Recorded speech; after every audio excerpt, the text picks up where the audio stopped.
यह दिव्य अतिथि सत्कार किसके बल पे कराया?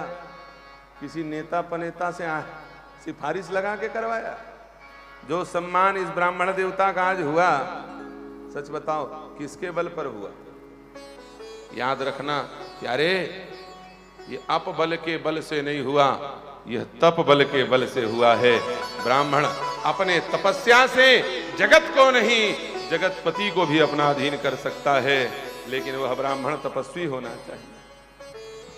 भगवान ने चरण धोए।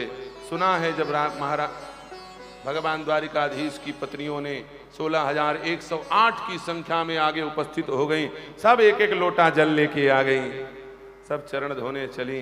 सुदामा भूखे प्यासे, उन्होंने कहा भैया इस 16,108 लोटे जल से ठंडी के दिन में यदि मुझे पैर धुलाया गया तो पक्का कोरोना हो जाएगा। ये कौन है जो इतनी संख्या में उपस्थित हुई हैं? द्वारिकाधीश ने कहा, बोली ये सब आपकी अनुज बधू हैं मित्र। अरे राम राम, इतनी संख्या, इनका कोई आर पार नहीं दिखाई दे रहा है, क्या करना पड़ेगा? द्वारिकाधीश ने कहा आशीर्वाद तो देना पड़ेगा। लाइन लगा के सब प्रणाम करने आगे बढ़ने लगे। सबसे पहले रुक्मणी जी ने प्रणाम किया, आशीर्वाद, दूधो नहाओ पूतो फलो। 100 निकल गई, 200 निकल गई, 400, 500, 1000, 2000, 3000, 4000, दूधो नहाओ। किसी को कहें पूतो, किसी को कहें फलो, पेड़ है जो फल जाए, किसी को कहें दूधो, किसी को कहें पूतो, किसी को कहें फलो, किसी को कहें टलो, जल्दी निकलो, प्रणाम करने में ज्यादा भीड़ हो रही है। किसी को कहें आशीर्वाद, आशीर्वाद, किसी को कहें वाद, किसी को कहें आशीर, किसी को कहें वाद। बात गला बैठ गया, मुंह से बाद बाद बाद। कृष्ण जी ने कहा अभी 6000 हुआ है, रुक जाओ, 10,000 बचे हैं।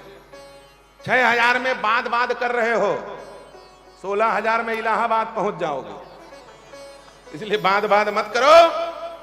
एक साथ सबको थोक में आशीर्वाद दिया जाएगा सुदामा जी के द्वारा। खड़े हो जाओ सुदामा जी। सब लोग अपने अपने स्थान से सुदामा जी को मन ही मन साष्टांग प्रणाम करो। सुदामा जी बड़े तपस्वी ब्राह्मण हैं, एक ही स्थान से सबको आशीर्वाद प्रदान करेंगे। दूधो नहाओ पूतो फलो, सुखी हो, यशस्वी भव, आयुष्मान भव। जितने प्रकार के आशीर्वाद थे, सुदामा जी हाथ उठा, भारी कंजूस बाहुन नहीं दो आशीर्वाद लगा, हाथ उठा के आशीर्वाद दो भाई। सुदामा जी हाँ, अब हाथ उठा है, कर लो सब लोग प्रणाम। बोलिए श्री सुदामा जी महाराज की जय हो। हालांकि सुदामा पोटली आप लोग लेके आए हो, मुझे पता है कि नहीं? अब उसका जैसा करना होगा ये व्यवस्था करने वाले बताएंगे। सुदामा जी महाराज ने सबको एक साथ आशीर्वाद दिया। भगवान श्री कृष्ण का दिव्य आतिथ्य स्वीकार किया। जाते समय सुदामा को गौदान किया भगवान श्री कृष्ण ने, और गाय को ले जाने नहीं दिए। इतने दूर चल के मेरी गाय जाए पैदल, दान भर दे दिया लेकिन खुद रख लिया। जाते जाते सुदामा सोच रहे हैं, वाह रे भगवान, गौदान किया, गाय को ले जाने भी नहीं दिया। हम तो सोचे थे चलो अच्छा किया, कुछ नहीं दिया, कुछ दे देता तो हो सकता है संपत्ति पाके मैं विपत्ति में पड़ जाता और रघुपति को भूल जाता। बढ़िया। इधर भगवान ने दिव्य सुदामापुरी पोरबंदर बसा दिया। विश्वकर्मा ने आकर के स्वर्ण की पुरी बनाई है और सुशीला महारानी बनकर के उस स्वर्णपुरी में निवास कर रही है। जब सुदामा जी पहुंचे तो देख करके बुद्धि चकरा गई, जरूर किसी राजा ने मेरा घर लूट लिया, कब्जा कर लिया। आज सुदामा आश्चर्यचकित होकर के अपने भवन को, अपने महल को, अपने मंदिर को देख रहे हैं। मंदिर देख रहे सुदामा, मंदिर देख रहे। बैठ जाओ सुदामा जी, बैठ जाओ। मंदिर देख रहे जैसे द्वारिकापुरी में सोने के, वैसे सुदामापुरी में किस राजा ने आक्रमण किया कुछ समझ नहीं आ रहा है। मंदिर दे ये ऐश्वर्य प्राप्त नहीं हो सकता, ऐसा ऐश्वर्य भगवान ने सुदामा को प्रदान किया। किसके बल पर प्रदान किया? याद रखना, एक गौदान दिया था सुदामा ने, सुदामा को भगवान द्वारिकाधीश ने, और वह गाय भगवान श्री कृष्ण सुदामा को ले जाने नहीं दिए थे। कहा था इस गाय के बदले तुम्हें मैं ऐश्वर्य प्रदान करूंगा।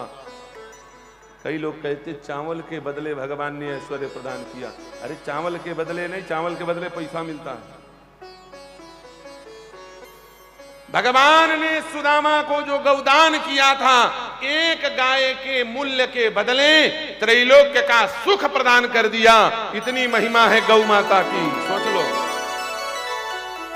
लक्ष्मी को रोकना पड़ा कहीं अपने आप को दान न कर दें। याद रखना, जो गाय का नहीं हो सकता वो गोविंद का नहीं हो सकता। जो गौ सेवा नहीं करेगा वह भागवत सुने उसका कल्याण नहीं हो सकता। धुंधकारी का कल्याण हुआ, उसका कारण क्या था? याद रखना, गाय के पेट से पैदा होने वाला गौकर्ण ने भागवत सुनाया, इसलिए धुंधकारी का कल्याण हुआ। धुंधकारी के पिता आत्मदेव गौ की सेवा करते थे, इसलिए धुंधकारी का कल्याण हुआ। तुम नहीं तो तुम्हारे कुल का कोई व्यक्ति गौ माता की सेवा करे, तब तुम्हारा कल्याण। ये भागवत की कथा करेगी। याद बोलिए गौ माता की जय हो। इसलिए गौ सेवा परम आवश्यक है। भगवान ने इस प्रकार से अनेक भक्तों का कल्याण करते हुए अपने भक्तों का सदैव उद्धार किया है। परीक्षित, उनके समान संसार में कोई दयालु नहीं हो सकता, उनके समान संसार में कोई कृपालु नहीं हो सकता।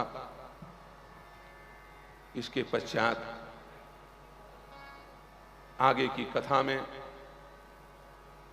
भगवान द्वारिकाधीश ब्रज की गोपिकाओं, यशोदा इत्यादि के कुरुक्षेत्र में मिलन का प्रसंग सुखदेव जी महाराज ने परीक्षित को सुनाया।